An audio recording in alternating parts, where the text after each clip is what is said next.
the Gemara in Brachas, page 28, tells us of an interesting question. Rav Papa asked Abaya, how come that we have in the earlier generations, they were able to perform miracles, but now in our generations, we don't?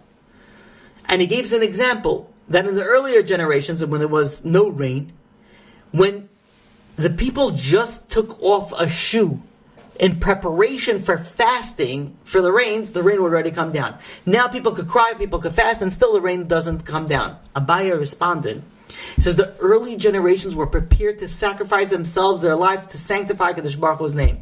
They had that serious nefesh that we don't have. They were dedicated in levels that we're not dedicated to.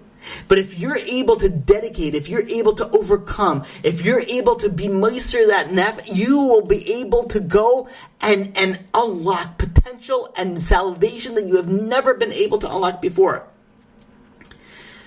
And this is measure for measure, that if a person overcomes his nature for the sake of HaKadosh Baruch Hu will overcome his nature, or whatever it is that was supposed to be decreed for you, will switch for the good. So it could be something small. Obviously, the greater the bigger it is, the greater it is. But even if, let's say, you're tired and you don't want to get up and pray, and you get up and you pray, you're praying and you're not be able to concentrate, and you decide, no, you know what, I'm going to go against my nature and I'm going to go and concentrate.